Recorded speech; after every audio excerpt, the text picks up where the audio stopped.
We are working in Philippians, the book of Philippians this week. We're going to be looking at chapters 1 and 2. Going to do Philippians a little differently than the way we typically do the letters. We usually spend week 3 talking about questions about the letter, but there really aren't any big sort of theological controversies or difficulties to wrestle with. It's just deep and profound.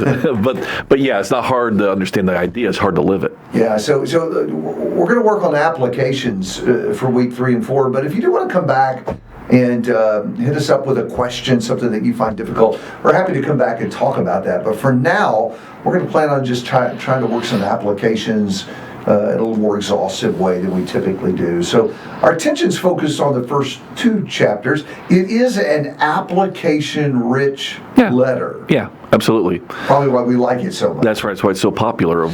Probably the most popular of Paul, or certainly one of the most popular of Paul's letters. I hadn't thought about my favorite. I'll have to ponder that before I vote. But let's start in familiar territory. In fact, both of the applications Jeff and I want to work today are going to be familiar to people who read the letters of Paul. 121, close to, if not the most well-known passage in this particular letter. Yeah. And that is where Paul says, "For to me to live is Christ." Right. So let's work that idea a little bit. Where is he going when he says that? For to me to live is Christ. Right. Well, I think it's right in the middle of a larger section in which Talked about that last time. we did, and but when you stop and think about what's going on there, this is the beginning of the book. He's just talked about the fact that he's in prison.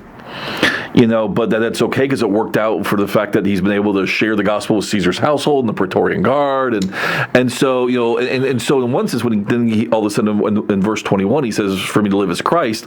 That's part of why while he wouldn't choose to be in prison, he sees that as still an opportunity. Ironically, God is using him in prison. If his life is simply to further the causes of Christ, you can do that you can do that in prison because you've still got jailers and fellow prisoners, and and remember, even though he's writing this letter back to Philippi, his first introduction to the Philippians themselves back in Acts 16 was when he was in a Philippian jail. Ironically, he's doing that there in that jail. So part of it is in the larger, in the most immediate context, Paul is showing how the imprisonment is still profitable, even though you and I might look at it as a tragedy or a setback or become bitter towards God about it. An opportunity to whine. Yeah.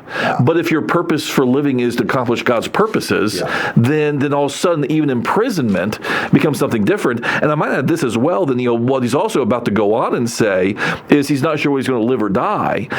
The irony being, either way he wins, because if it's about Christ, he gets to see Christ, but at the same time, if it's about serving Christ, then if he lives, he keeps on more fruitful service.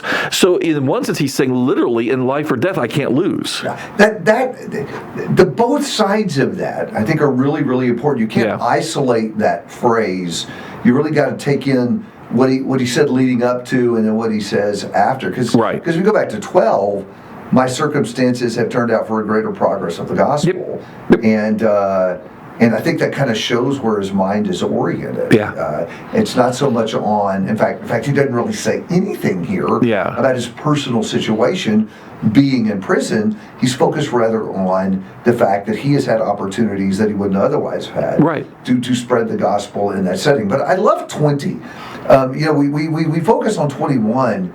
But 20 is the real lead up to that, especially the latter part of that verse when he says, "Christ will even now as always be exalted in my body, whether by life or by death." And that to me is really the key. His purpose for living, the old King James said, was to magnify. Christ. I actually like that word. I like old phrase, a little more majestic. It is, but that's what he lived for. He wanted people to know how great Jesus was, how great what Jesus accomplished was. In the sense, magnify him. Help to a world that doesn't make much of Jesus. I'm going to help you see why Jesus is someone you really need to know, someone you really need to see. And so that leads to then, for to me to live is Christ. So to me it's connected. My purpose in life is to exalt him, which leads to the dilemma that follows. So I want to go be with him. Yeah. I wonder if we feel that way sometimes. Yeah, ironically, I think most of us, if we're really honest, if we were told we had cancer, we'd probably want to fight it tooth and nail rather than see that as an opportunity to see Jesus sooner. And not to say there aren't reasons why, but... Well, there is a powerful human impulse to hang on to life. Well, and to be fair, part of that's natural. We were created to live, not die. We are meant to be horrified by death. It's unnatural, even spiritually speaking. That's not what God intended. It's not good. Yeah, but by the same token, Christ gives us this otherworldly view of death, which means it's not the tragedy as the rest of the world sees it. Right. And in fact, for Paul, it is, I get what I've been striving for. Yep. We got to be careful about drifting into 3, right? I was about to say, because there's all that stuff about resurrection in 3. Well, that is, when we get into 3, he's going to talk about how he gave up everything to know Christ, which we don't really ultimately know him now. Right. But in a sense, now you did it before me for a change. You got ahead. Chapter 3. I know. Throw me under the bus on that. But he does talk about being raised to glory, raised to be with him, which is when then we ultimately know him as we long to know. Right. But even beyond that, all the stuff he gave, prefacing that, as you alluded to, in what's in chapter 3, all the stuff he gave up, because for him to live is Christ. And so when you are so focused on Christ and the earthly advantage, any things that you thought were important formerly, Paul said, and remember one of the sharpest things that Paul says, these things I now consider to be refuse, which is a polite word for excrement, or it's a really strong word he uses there to illustrate how low he holds these things now, because chapter 1, verse 21, for him to live is Christ. Everything else is judged by that standard as a Christian, strong in the faith. So before we leave that to move on to our second text, I think there is something simplifying about making that decision. I think our lives are complicated, cluttered by our indecision. We allow ourselves to be pulled this way and that way because we haven't really decided. The reason I breathe is to magnify Christ. Right. That's my purpose. Yeah. And so when that is settled, all of a sudden, a lot of other decisions end up getting made. Well, and even unfortunate setbacks in life can be redeemed by the fact that you still have, Paul can use imprisonment. You can use a bad health diagnosis, a financial setback, or any other, what we consider to be a misfortune in life, actually may well have an opportunity to do something Christ-oriented or for the furtherance of Christ's purposes, if not your own purposes in life. Matt Bassford is a great example of that. Absolutely. Most of our listeners are going to recognize that name. He's part of our church family here, but a well-known preacher and hymn writer who is dying of ALS. And I remember the very first day he told me about that, when I got the call from him sharing his diagnosis, and we were talking about that, and he said, I just want to be sure that in my death I glorify God. Yeah. In my dying process. And I asked him a few weeks ago, I said, tell me, I don't know what to pray for you. Tell me what to pray for you. Because, it was clear it's not going to get better. Right. And so what is it that you ask God to do? And he said, pray that I will glorify God in my dying and in the way I interact with others. And so it really does define the rest of the journey when we make that choice. So let's move on, chapter 2, and grab a phrase from there, because this is also, I think, a very familiar section of the letter. And I'm cherry picking, right? I'm going to say that before you fuss at me about Well, that. we fixed that the first 2 weeks. So, chapter 2, verse 5, again, very familiar. Have this attitude in yourselves, which was also in Christ Jesus. New King James renders it this way. It's actually my favorite translation. Let this mind be in you. Have the mind of Christ. Now, again, that kind of sits in the middle of a context, right? Some stuff going on before and after. So let's work it a little bit. Where's he going with this? Have this mind in you. Yeah, well, I think first of all, the mindset is a concrete body of beliefs, attitudes, things like that. And so you see that a little bit, like at the very beginning of chapter 2. Any comfort from love, participation in the Spirit, any affection and sympathy, complete my joy by having the same mindset. The mindset of Christ, he's about to call all this. But you begin to get a hint of some concrete things there that are involved in that.